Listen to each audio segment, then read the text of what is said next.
Pranamami Hari Priye Vanchakalpa Tarubhyascha Kripa Sindhubhya Evacha Patitanam Pavanebhyo Vaishnavebhyo Namo Namaha Jaya Shri Krishna Chaitanya Prabhu Nityananda Shri Advaita Gadadhara Shivasari Gaura Bhakta Vrinda Hare Krishna Krishna Krishna Hare Hare Hare Rama Rama Rama Hare Hare.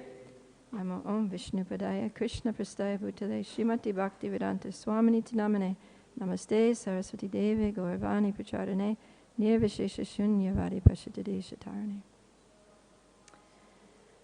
So I'll just read the translation once again. Thus, finding their father so deluded in an act of immorality, the sages headed by Marichi, all sons of Brahma, spoke as follows with great respect. So the situation here is that Lord Brahma had a daughter named Vak, and she was very attractive, and Lord Brahma's mind became agitated by her beauty, and he was overcome with a desire to enjoy her, and he actually started pursuing her, impelled by sex desire. So of course this is very abominable, this is very immoral, and his sons, who are all great sages, not all of his sons were sages, but many of his sons were sages. He says here, Munayo, that there are many, many sages. And a sage is a thoughtful person, an introspective person, a person who is well-versed in morality and ethics and religion. And so they could immediately recognize, as anyone would, but especially a sage, that this is just plain wrong. And so you can imagine there was a moment there where they were like, oh my God, what's happening? How is this possible? Like, what?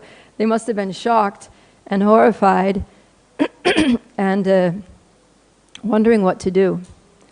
So this pastime is very instructive for us because it's a case study. So in many of the scriptures we have philosophy, we have theory, like in Bhagavad Gita we have so much philosophy. But Srimad Bhagavatam is very relevant for all of us because it's full of these case studies. So it's like if you're studying law, you'll know what the laws are of the particular country. You'll also know the judicial process for going through, a legal case. But in order for a law student to actually become proficient in understanding how to go through the judicial process, how to try a case, they need to study so many case studies. Like there is this situation and what to do. What would one do in that situation if you were a lawyer and this is what you had to deal with, or you were a judge and you had to give a verdict on this case. So Bhagavatam gives us the case studies that help us understand how to apply the philosophy. So this is a particularly striking and also very real case study because here in ISKCON we have our own case studies, some of which are quite similar to this and others which are basically on the same theme of devotees being overcome by the lower nature and being impelled by lust, anger, greed to do things that are irreligious even though they know better. And so this is addressed in Bhagavad Gita by Arjuna where he asks Krishna this pertinent question that, oh Krishna, what is this force?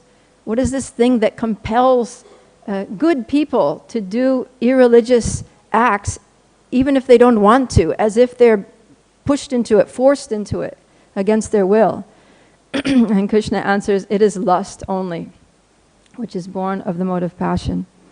So this is one of the reasons why this example is given. And in fact, Maitreya Muni was hesitant to speak about this pastime because it's disgracing. He was hesitant to say anything that might disgrace a great personality, a senior devotee like Lord Brahma. But then after some thought, he considered that, well, I don't really want to say this, but I will because it's instructive. It'll help others. It'll help others to avoid the same mishap. And so, yeah, we learned that in yesterday's verse, that he hesitated to say it, but yet he said it. And so Srila Prabhupada writes in the purport that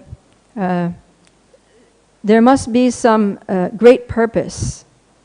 There must be some great purpose. So oftentimes, not every time, but oftentimes when there are anomalous behavior with very great personalities, it's not that the person is fallen, but it's Yoga Maya. It's Krishna's Yoga Maya that's covering their intelligence and making them do something which is totally out of character, which they wouldn't ordinarily do. And we have some examples of this, like Arjuna on the Battle of Kurukshetra. So Arjuna's a Nitya Siddha. He's an eternal associate with Krishna. He's a very confidential friend of Krishna.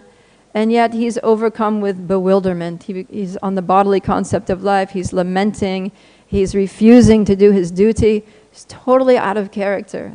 Why would a Nitya Siddha be lamenting to do his duty? So we know that Krishna puts Arjuna in that position so that he can speak the Bhagavad Gita. And then a similar thing happens in Srimad Bhagavatam with Maharaj Parikshit. So Maharaj Parikshit is out hunting, and he's been walking in the forest for some time. He becomes thirsty. So then he goes to the ashram of Shamika Muni, and he's hoping to get a drink of water. But Shamika Muni is in meditation. He's deeply absorbed in meditation, and he doesn't even realize that Parikshit Maharaj has walked into his compound. And so obviously he doesn't respond because he doesn't know that anyone's there. And so Parikshit, he just acts totally out of character, because we're talking again about a Nitya Siddha, a personality, a great devotee who Krishna personally saved while he was in the womb, because this person was the hope, the only hope for humanity in terms of like the next leader after picking up the pieces after the Battle of Kurukshetra. And so Krishna personally saved him, and he was so close, and yet he became angry and threw a dead snake over this Brahmin, this sage. So Parikshit, he would never do such a thing. He revered Brahmins. He would worship the Brahmanas. And so why did he do that? So that he would be cursed, so that he would have to go and take shelter of Srimad Bhagavatam, and so that we would have the Srimad Bhagavatam for our benefit. So in a similar way, Lord Brahma is being overcome here by lust, and we're learning the dangers of lust for a conditioned soul. Like Srila Prabhupada writes in the purport here that Brahma wanted to warn his subordinates about human frailties in their dealings with women, or in general in dealings with the opposite sex. So, so this is very good. So one thing we learn here, 3 things we can learn from this pastime. 1 is the danger of lust for conditioned souls in this world. 2 is the appropriate thing to do when we are overcome by lust or any other major anartha like greed or anger or envy. And 3rd, how to respond appropriately when we see a senior devotee, or any devotee, but particularly a senior devotee, a leader, behaving inappropriately. So I'll speak a little bit on each of these 3 things. So first of all, about lust. Krishna speaks extensively about lust in the Bhagavad Gita, especially in chapter 3. He calls it Maha Ashana and Maha Papma. So Ashana means, Prabhupada translates it, Maha Ashana is all devouring. So Ashana literally means to eat.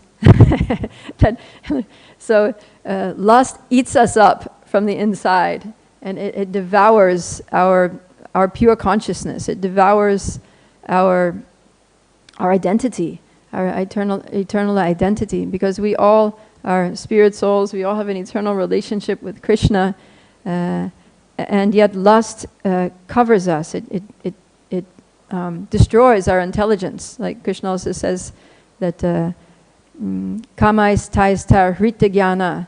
It steals, hrita means steals, it steals our jnana, our knowledge. So even if we may have knowledge, it takes it away. Our knowledge is gone. And mahapapma means greatly sinful.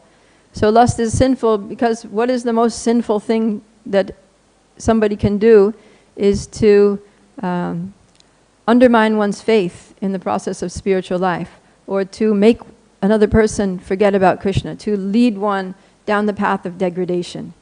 And that's what lust does. And lust also influences people to do the same to others. The person who's overcome by lust, they try to get as many people on board with their lustful exploits as possible, to want to justify their own, degraded consciousness. And also because that's what lust does. It's contagious. It's infectious. So, and he also says something similar, avritam jnanena etena, this is in 339, that it covers our knowledge. So in one place he says it steals our knowledge away. Here he says it covers our knowledge. And he says nitya varina, that it's our eternal enemy. And then dusparena analena cha, that it's never satisfied and it burns like fire. So these are all characteristics of lust that we have to be aware of.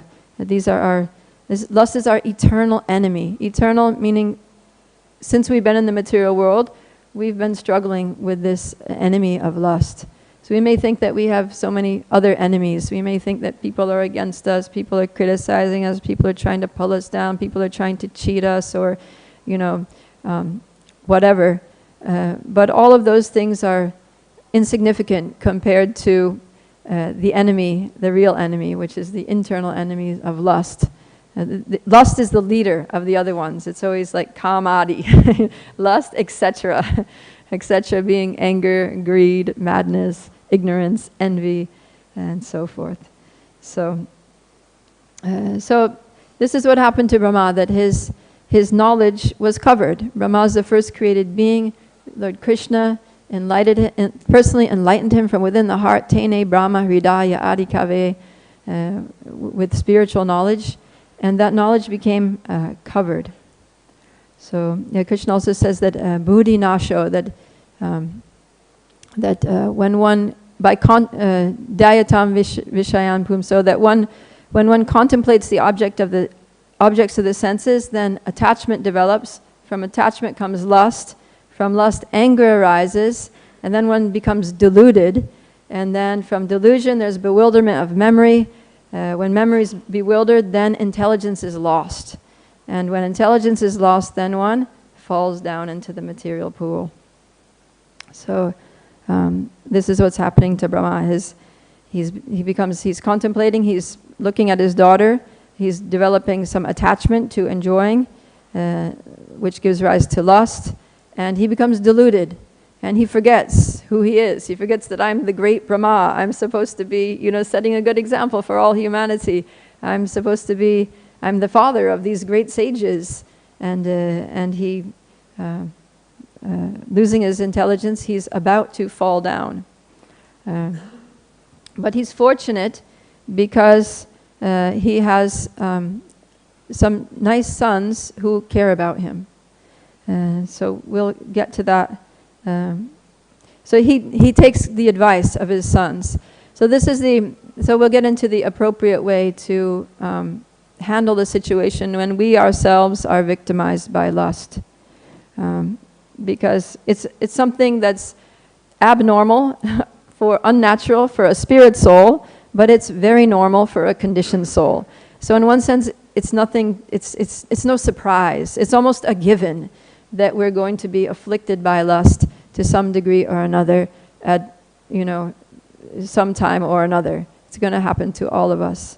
And Lord Brahma is showing that even him, so this is kind of like, if even Lord Brahma can be, overcome by lust, then what to speak of us, insignificant little jivas down here in Kali Yuga, with so many factors against us here.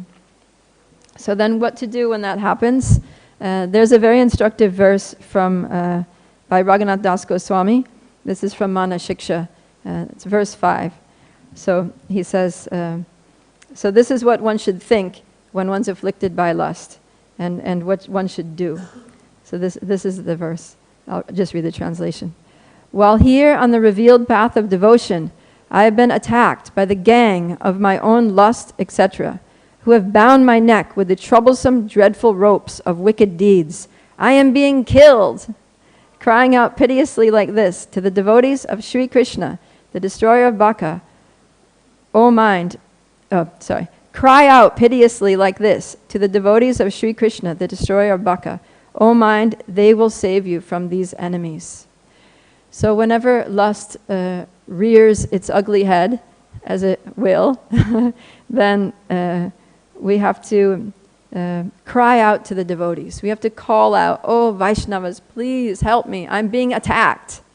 I'm on the road. So these lust and the other 6 enemies of the mind, they're like highway robbers. So we're here on the highway, the Bhakti Marg, the highway back home, back to Godhead, the self-illuminated, splendid, revealed path of devotional service. And along this highway, there are robbers, there are dacoits that will strike when we're least expecting it. And those dacoits are lust, anger, envy, and so forth. And they're carrying ropes, and they're very good at swinging a lasso, like, the cowboys, and whoosh, and reeling us in and dragging us off the bhakti marg, dragging us off the path of devotion, and pulling us into some deviation. And so when we see them coming, then we have to call out, devotees, please help me. Lust is attacking me. Greed is attacking me. Help. Because we need the help. And we need the help so much because it's not just our senses. We may see a sense object and be like, all right, that looks really interesting. That looks exciting. That looks enjoyable. I want it. Right? And at that point, the mind is supposed to kick in and say, because the mind's business is to accept and reject. So the mind of a devotee is supposed to kick in at that point and say, no, that's not going to be good. That's not favorable for your devotional service. Just don't go there. But the mind is supposed to be well trained by the intelligence, which intelligence is supposed to be fortified by Shastra, by studying the Shastra, by hearing from sadhus and guru, by the instructions of guru.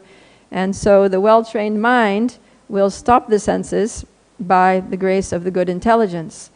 But Krishna says in Bhagavad Gita that lust has 3 sitting places, not just one. It's not just the senses that are poisoned by lust, but so is the mind and so is the intelligence. So if that's the case, then who are we going to turn to? We have all of our faculties to protect ourselves are disabled. Lust has occupied every strategic position within our gross and subtle material bodies, and we're just totally helpless. So that's the situation, and that's why Krishna warns us.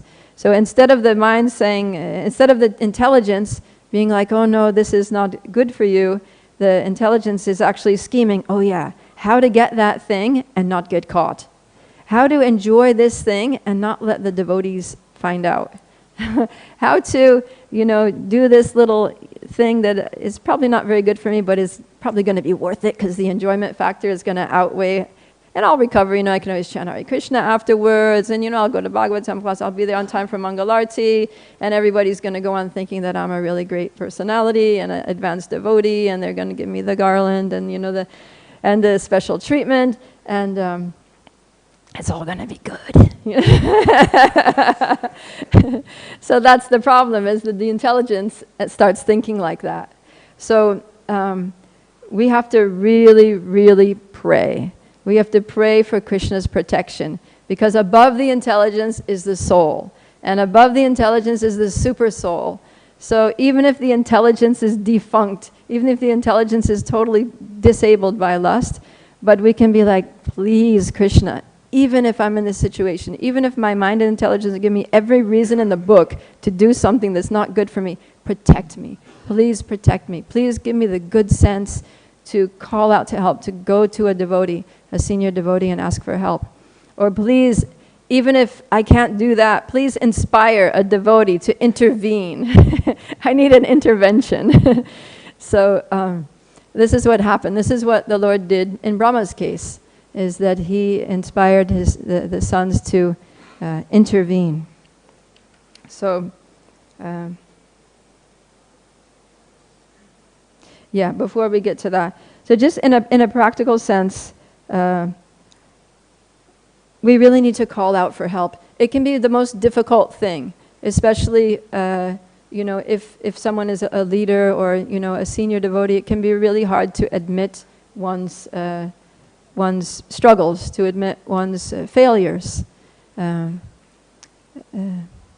But if we were walking down the street and then someone came with a knife and was attacking us, we would call the police, right? We wouldn't think, oh, I'm a great personality, I'll just, deal with it. We would call the police, or we would call out for help. We'd help.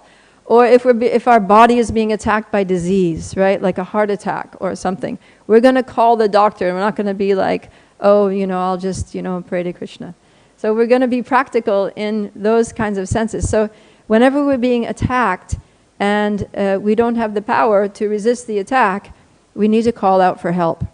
And that especially applies in our devotional service, because that's the most important thing. That's the most precious thing. It's like, I'm not sure if Prabhupada said this, but I think someone told me that Prabhupada said this. But anyways, with that disclaimer, I'll say it. That it was said that if you lose your money, you lose nothing. If you lose your health, you lose something. But if you lose your Krishna consciousness, you lose everything. So if someone's attacking us on the street to steal our money, we'll call for help. If we're in a diseased condition and our health is at risk, we're going to call a doctor. But for the most important thing, the thing that actually is really the only thing that is relevant to our actual spiritual existence, when that's threatened, we're just going to cover it up or sweep it under the carpet, pretend it's not happening, make excuses for it, rationalize it, blame somebody else. No, we need to actually get help. So when these things happen, the first important thing is to recognize. And as devotees, we're supposed to be introspective, right? We're supposed to be munis ourselves, introspective sages, as Krishna says in Bhagavad Gita. So we need to be always looking, something happened, and we should note how we respond to things. Just make a mental note. Oh, why did I think like that? Why was I so quick to make an assumption? Why did I try to make an excuse for this? Or, just be very introspective and question our thoughts and question our feelings. To try to get to the root of it, to try to get to the core of where these things are coming from. And we'll usually find out that it's coming from some deep-rooted anartha. And when those thoughts and feelings come up, they're like red flags. They should be red flags to our spiritual intelligence. That, okay, this is an opportunity. This is an opportunity for me to actually improve, to actually get help. I'm feeling that lust is coming up when I see this person. Or it may not be like gross sex desire, but it may be, the subtle kinds of sex life, like dana, labha, and pratishta, profit, adoration, and distinction. Like, oh, this is an opportunity for me to be glorified. This is an opportunity for me to make some mundane profit, to get some fame, to improve my reputation within the society. So when we see those desires arising, we should red flag, this is a problem. This is, subtle sex life. This is not actually a good thing. It's time to look deep and address these things. We need to address these things within ourselves. So that's the first time. So that's the first thing. Sometimes it's said that there, like in education, there are 3 R's: reading, writing, and arithmetic. Right? So in these kind of situations, there are 3 R's. And the 3 R's for dealing with our personal struggles with anarthas, the first R is recognition. So recognizing it. And the second is remorse, to feel like this is wrong, I shouldn't be thinking this way. And the third is rectification. So recognition, remorse, and rectification. So the recognition is sometimes the hardest. Just recognizing that we have a problem. Recognizing that I'm not perfect, I'm not the pure devotee that I maybe thought I was or would like to be or hope everybody sees me as. And to be responsible, to handle it responsibly. They say that to err is human and to forgive is divine. But I would also say that to err is human and to recognize our mistake and take responsibility for it is even more divine because it's more difficult. So we need to do that. And we see here that Brahma did. That when his sons brought his attention to this situation, it took some time, but he finally realized that, whoa, like what am I doing? This is insane. This is like not what I should be doing. And he stopped himself. So sometimes this requires the mercy of the Lord, as in Brahma's case. And then the next thing, remorse. That Brahma, it says in a later verse, that Brahma felt ashamed. So usually we don't like to, usually we think that shame is not a good thing, but actually in Srimad Bhagavatam when it's describing in the later, I think in 11th canto where it's describing the modes, the characteristics of the three modes, one of the symptoms of the mode of goodness is to feel bad when we do something wrong. That's actually the mode of goodness, to feel bad when we do something wrong. So we actually should feel bad. Remorse is a good thing. It actually helps us because if we do something wrong and we just pat ourselves on the back, oh, it's okay, it'll be all right. Then we're not going to take the next step. We're not going to do the rectification. But if we do something which is hurtful to ourselves and especially to others, and we recognize that and feel bad about it, oh my God, that was terrible. I just caused this person so much pain or inconvenience or disgrace. Or then we're going to do something about it. We're going to apologize. We're going to make it right. We're going to do some service, and so that's the rectification. So the way that Brahma rectifies himself is that he gives up his body. He considers that this body is the reason that I was, that lust was pulling me, was pushing me in the wrong direction. So I'm going to give up my body. So we're not going to give up our bodies. But when anarthas attack us, especially when lust attacks us and it becomes really intense, then it may be the noble thing to do may be to give up a position if we have a high position. Like someone was just telling me that there was one senior devotee who was on a Brahminical board, and then situation in his life transpired that he was feeling his consciousness wasn't as it should be to hold a position on that board, and he approached the members of the board and he submitted his resignation, and they were sad to see him go. They didn't want to let him go, but he thought, I can't do justice. My consciousness is not right. And we know that purity is the force. So if we want things to go forward with force, with power. Like we want to strongly spread Krishna consciousness. We want our leadership to be strong. Then there needs to be purity.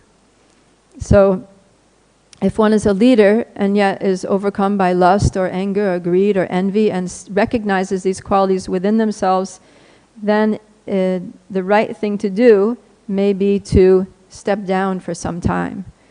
Like also one time I was in a temple where they were very, the temple management was very particular about who was cooking for the devotees. So if the cook's consciousness was not good, then sometimes the leadership would see that in them and ask them to, do a different service. Don't cook for the devotees because consciousness can affect all the devotees. But sometimes a devotee would notice that in themselves that, I think I better stop cooking for a while. Just give me a little time to get out of my funk, to get my mind out of the gutter, and then I can resume the service again. So that's just practical. That's noble because we want to do the right thing. And sometimes the trouble is that, being in a leadership position, it's actually like one of the most dangerous positions to be in. Because one, Maya is attacking like anything. Maya really targets leaders, ISKCON leaders, or leaders in a religious or spiritual organization, because she's thinking that, if I can knock down the leader, then I can wipe out all the followers will be confused, bewildered, or they're going to follow the same path. So that's who she targets. And leaders in ISKCON can feel that. So the leaders have to especially protect themselves, have especially good sadhana. And another reason why it can be difficult for leaders is just it's just a result of being in the limelight or having that honor, that one can start actually thinking that one is a great personality and become proud, thinking one's better than others. That it's very easy to make offenses when one has that tendency that, I'm superior and you're inferior, and develop a condescending attitude which leads to offenses, and then those offenses lead to fall down, loss of taste for spiritual life, and attraction to the material energy. So for all these ways, it's difficult for leaders, and leaders need to be very, very careful. And Brahma is like the leader. He's the creator of the universe, and everybody who exists in the universe at this time is his offspring. So he's like the undisputed leader. So he gives up his position, or he gives up the body, and then he accepts another body which is more pure, and then he can continue. So we may give up the position for some time, take some menial service where we're just going to be, a humble servant of the servants, and gradually build up our consciousness by the mercy of Krishna and the devotees. And when we do that, when we take a humble position, step back a little bit and just pray for and get help from devotees, then the devotees shower us with so much mercy, because it sets a good example for others. And by that mercy and by pleasing Krishna, then the devotee can quickly rise again. So these are some things to do when we become overcome by lust, etc. So then, from the perspective of one who sees a senior devotee struggling or doing something abominable, what to do. So this also shows us the example. So a key word here in this verse is Vishramba. Vishramba means trust or faith. So one thing is that the sages, the sons of Brahma, they had faith in Brahma. They thought, Brahma is a good person. He's not a bad person. This is not like him to do this. So we trust that he doesn't intend to do this. It's not a premeditated thing. It's just a slip. It's one of those like accidental fall downs. So they have faith that he doesn't really want to do this. If he had, if he was thinking in his proper mind, if he was in his right mind, he would never do such a thing. So they had faith in him. And another meaning of Vishramba is friendship. Vishwanath Chakravarti Thakur translates it as friendship, or like an intimate relationship. So if we have an intimate relationship with the person, then we can just talk to them. So in this case, the sages, they were his sons, and they cared about him. They really wanted the best for him. They wanted him to continue to be honored and empowered and to stay in his position. And so they wanted to protect him out of concern. And so they spoke to him directly. So if we have that friendly, intimate relationship with the person who's struggling, then the best thing is to just go to them directly. Just go to them directly and say, hey Prabhu, I see that you're struggling a little bit. Can I help? What can I do to help you? And then also the way that they I'll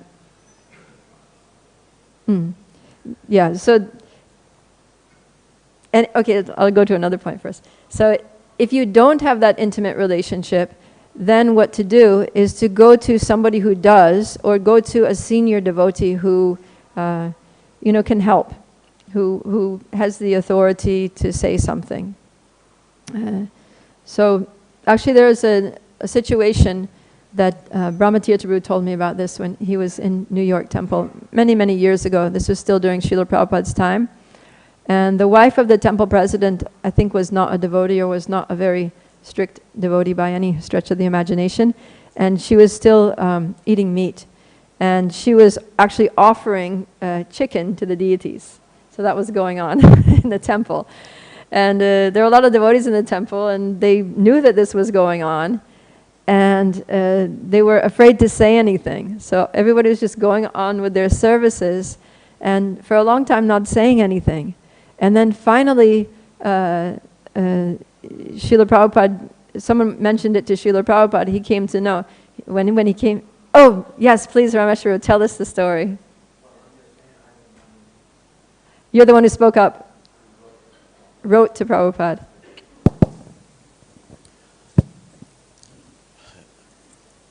This will interrupt your class and the point you're making, so I just wanted to let you know. Okay. So Rameshwara wrote a letter to Srila Prabhupada explaining the situation. And then Prabhupada said, just kind of sit tight, I'll be coming. So when Prabhupada came, when he was personally there, then he called all the devotees. First he called all the devotees together. And then he told them that, this of course is not the correct thing, as you all know. But he said, I'm very happy with all of you for continuing to do your services, for continuing to serve the mission and going on with your duties despite this disturbance, despite this, upsetting situation. And so he expressed his appreciation for the general devotees, like the rank and file devotees in the temple, for just going on without, causing a fuss, without having a riot, without, throwing the temple president out or anything like that. And then he said, you can go. And then he said the leaders to stay in the room. So then the leaders of the temple, he was really heavy. He was, how could you allow this to go on? Why didn't you stop this? He was super heavy with the leaders. So when Brahmatirtha was telling this story, he said that this is instructive. So if something is going on that we see is wrong, that's especially as someone in leadership position, senior devotees doing something wrong, then if we're not a peer, if we don't have a nice relationship with the person, if we're not a senior devotee, then we should just, continue with our services and pray to Krishna, and, we might mention it to a senior devotee, but just keep going in our spiritual life.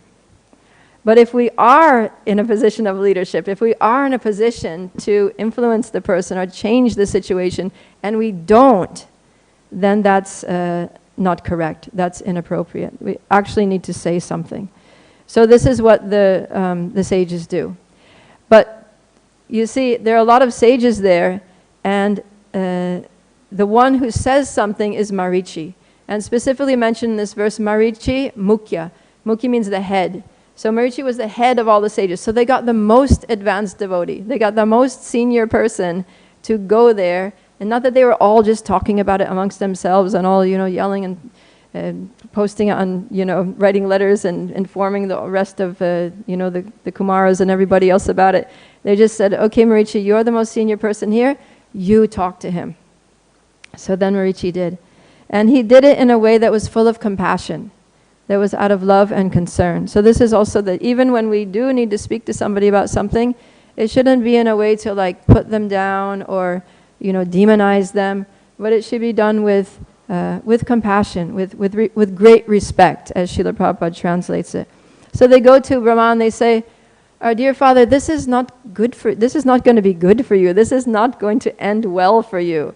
It's going to spoil your reputation. It's basically going to ruin you, like that. And then they also say that it's going to set a bad example for others, because you're the leader and common people follow the leader. So, yeah. And then in addition to that, they prayed. It specifically says that they prayed for Lord Brahma. They prayed for Krishna to be merciful to him, to help him to overcome this difficulty. So in this way, we need to be well-wishers, always be a well-wisher, and think, how can we act in a way to benefit the person? And not be like Marichi's sons, because we also have the example of what not to do. because Marichi acted very appropriately, but his sons actually, due to their immaturity, they laughed at Lord Brahma. And we have a Krishna later in the 10th canto, when he's going to recover the sons of his older brothers, basically the previous 6 sons of Devaki, from who were killed by Kamsa. Oh, sorry, let me just look this up. This is canto 10, chapter 85, text 47. I'll just read it to you here. So the Supreme Lord said, he's talking to Bali Maharaj down in Sutala, during the age of the first Manu, the sage Marichi had 6 sons by his wife Urna. They were all exalted demigods, but once they laughed at Lord Brahma when they saw him preparing to have sex with his own daughter. Because of that improper act, they immediately entered a demoniac form of life, and thus they took birth as sons of Hiranyakashipu. The goddess Yogamaya then took them away from Hiranyakashipu, and they were born again from Devaki's womb. After this, O king, Kamsa murdered them. So in the purport, it's explained, the Acharyas explain that they took birth first as the sons of Hiranyakashipu, and then they took birth from the womb as sons of another demon, Kalanemi, who was Kamsa in his previous life, and then they took birth from the womb of Devaki, sons of Vasudeva and Devaki, and they were killed by the Kamsa, their own father from a previous life. That was a curse that they had. So we don't want to be in that situation where, due to laughing at a devotee's fall down, we end up having to take birth, as in demoniac families, birth after birth in demoniac families. So we may not, literally laugh at someone's fall down or someone's struggle, but in other ways we may take pleasure in it. And that happens, that devotees take pleasure in gossiping about a devotee's fall down, or hearing, they want to hear it, and it's like sense gratification, right? It's like taking pleasure in hearing about a devotee's fall down. Or another way we might take pleasure in it is by gloating that, yeah, I saw that coming, I could see that coming a mile away, I knew that person had this, whatever, they were lusty and whatever. So, as if we are immune to these things, as if, like we're invincible. Or, of course, nowadays, posting it on the social media and getting the satisfaction, that I informed the world about this, Kali Chela devotee that, or something, very vicious descriptions and graphic descriptions of what the person did. So this is not helpful. It's not helpful. It doesn't help the person. It doesn't help others. It doesn't help the movement. It's not pleasing to Srila Prabhupada. And it's not good for us. It will end up like the sons of Marichi. So even we see in the previous verse that Maitreya was hesitant to even mention this pastime. It specifically says he hesitated to mention it because a devotee doesn't like to talk about other devotees' fall downs, especially something like this. So he did it only to teach a valuable lesson. He was like, I was thinking to himself, I don't really want to say this. It's not really a good thing to say, but I will because it's beneficial. So in all cases, we always need to think what is beneficial for the person who's struggling or who had a fall down. What is beneficial for the general devotees? Will it help them to hear about it, or will it not help? Will it disturb them to hear about it? We always just have to try to be a well-wisher to everybody, all parties concerned. And so it's not that these things should be hidden or swept under the carpet, but they should be spoken about by the appropriate person in the appropriate way, with respect and care and compassion, following in the footsteps of Maitreya Muni and also Marichi. So I will end there. If anyone has any questions or comments.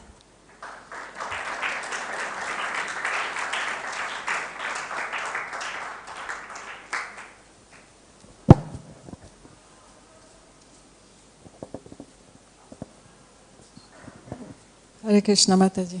Thank you for a wonderful lecture. You covered so many aspects. It was really wonderful to hear.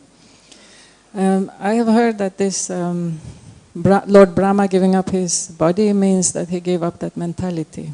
Mm. And also, you mentioned that some devotees in leadership position gave up that leadership position because they felt I'm not so pure.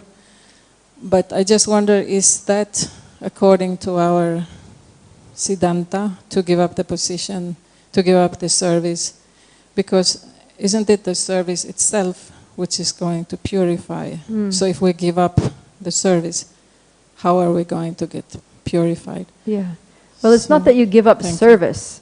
You keep doing service, just maybe not that you do that service. You might do, a more like a menial service, just a simple service, but keep doing service, Yeah. like with intensity. But shouldn't it be according to our nature? So you mentioned that many devotees were sad that this person left his position. So because he was actually according to his nature. So I just want you to maybe elaborate a little bit more on that. Thank you. Yeah. I mean, we can only do a service, we have to do a service that's not just, according to our nature, but that we're qualified for, right? So that if someone has then, maybe they can teach a Bhagavad Gita class to newcomers, right? Maybe, whereas before, maybe they were on the Shastric Advisory Committee or something, they will no longer be on the Shastric Advisory, but they can still give a Bhagavad Gita class, Sunday feast lecture, or like that. They can still use their Brahminical nature. If someone has a Kshatriya nature, they can still, be in charge of, organizing a festival or something like that, but they shouldn't, be on the GBC or something if they're, grappling extensively, having illicit sex or something like that. Right? So you still act according to your nature, but you also act according to your level of qualification. Hare Krishna Mataji. Like in Brahma's case, it may be accidental or maybe some Yogmaya effect. But in our case, it is not like accidental or Yogmaya, because main thing we are suffering because of this desire to enjoy this material world. So main problem is lust or this desire to enjoy this material world, because that's why we see some people are affected by lust and some people are not affected by lust. And second question is like this changing of body. Wait, was that a question? That didn't sound like a question. I want to just like this main cause is lust, or like it's a main cause is desire to enjoy this material world. Same thing. That's what lust is. Okay, and second, I mean, lust is not just sex desire. Lust, in a general sense, is material desire to enjoy separately from Krishna. And second thing is like changing of body, like as in this case, Brahma's case, he changed body. So that is not a solution, because like this subtle desire goes in again same another body also. So what Brahma wanted to like instruct us, like with changing of body, what it means, like how this. Yeah, it's like what Mataji says. The thing is that Brahma's body is different from our body.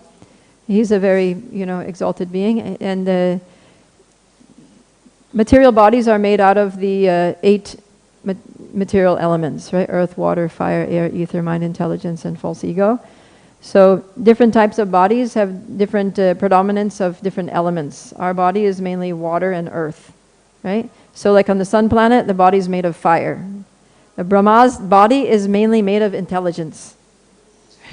So when Brahma changes his body, like it was said, he literally changes his way of thinking. He changes his mindset. And as soon as he adjusts his mindset, it's like a new body. So it would be nice if we could do that, right? The trouble with us is that we get stuck in our mindsets. It's hard for us to change our mentalities. It takes a lot of purification, a lot of good association, many years of chanting Hare Krishna to get free from our, material desires and things that pollute our mentality. So that's why if our mentality is very low, then we should, plug into devotional service on a level that is appropriate for our mentality. So we should not go for suicide. No? What's that? We should not go for suicide. No, we shouldn't commit suicide. That's not what it's saying here. Yes, Kirtaneshwar Prabhu. Thank you for the nice class as usual.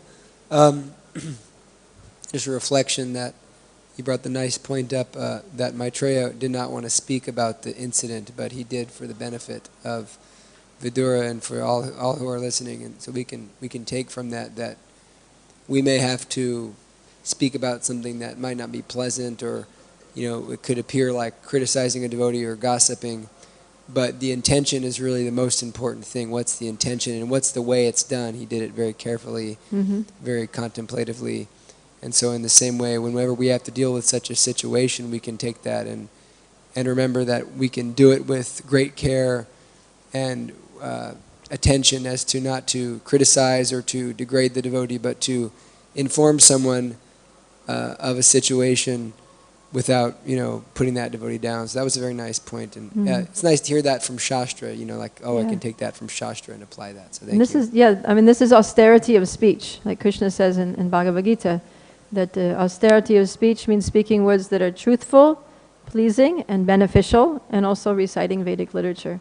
So in this case, it may not be pleasing, right? This is not a pleasing thing. Hopefully it's not pleasing to hear about somebody's fall down. But if it's truthful and if it's beneficial, then it has to be spoken. Yeah. Okay. Yes, Prabhu.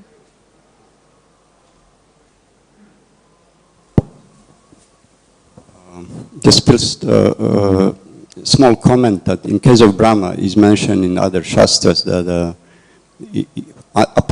until that point he didn't create anything beautiful. He didn't? He didn't create anything beautiful. Okay. And then he created something so mesmerizing that he couldn't restrain himself. So in that case, that every single person, doesn't matter how restrained, there is something which will fall with it. So we know the case, so then he couldn't restrain himself.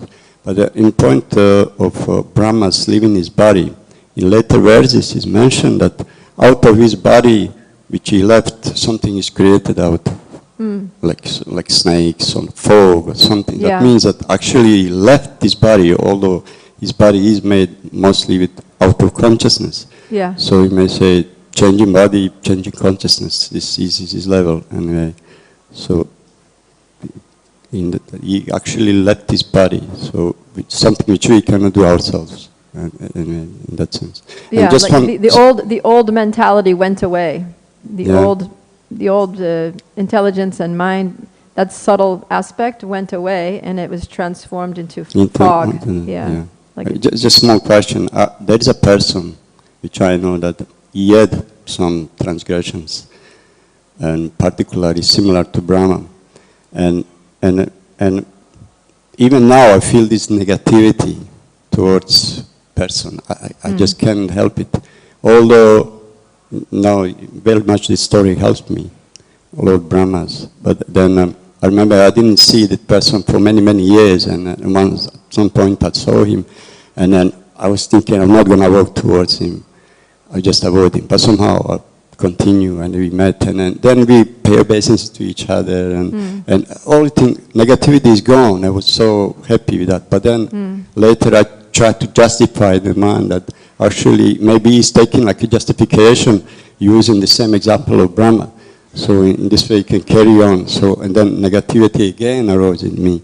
So it's just some hints how to overcome that negativity toward that person.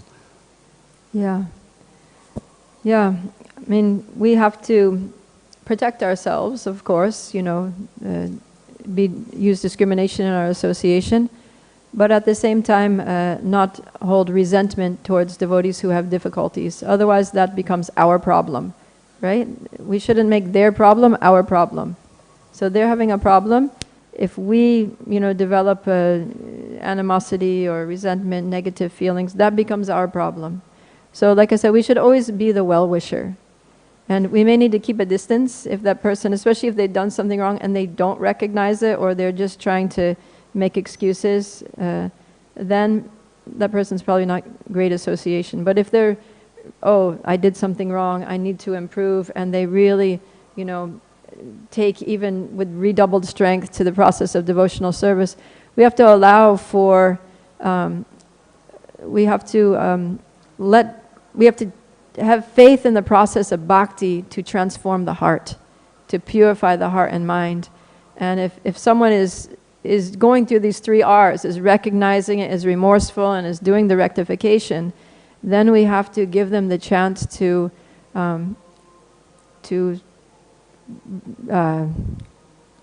improve, right? And just let it go. Just okay, that person has a history, but look where they've come. Look how they've come back. Look how they've made a comeback, and now they're in good standing again.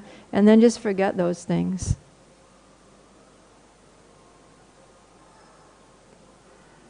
As long as it's genuine, you know, or it may be that some propensities are really deep, and if that person could still potentially be a threat to vulnerable people, then it may be wise to keep that person away from those vulnerable, you know, groups. But we shouldn't think negatively. We just need to be practical in that sense. But we shouldn't hate the person. Just be like, okay, this person is a weakness. Sometimes they victimize people in these categories. Keep them away from people in those categories. Give them service over here, but let them keep doing bhakti somehow or other. If they're remorseful, right? If they're actually sincerely going through the process. Is that helpful? Yeah, ultimately Krishna is in control, and Krishna is everyone's well-wisher. So we're supposed to be representatives of Krishna, right? Devotees are supposed to be doing the will of Krishna. And because Krishna is everyone's well-wisher, Srila Prabhupada would literally sign your ever well-wisher. And we're supposed to be representing, we're supposed to be continuing that mood. So we also have to be well-wishers. And just think, how can I be this person's well-wisher? How can I be the well-wisher of everyone? Okay, I have to end because I have to go. Gandhara Srimad Bhagavatam ki jai, Srila Prabhupada ki jai, Samaveda Bhaktivinoda ki jai, Nitai Gaur Premanandi, Hari Bo.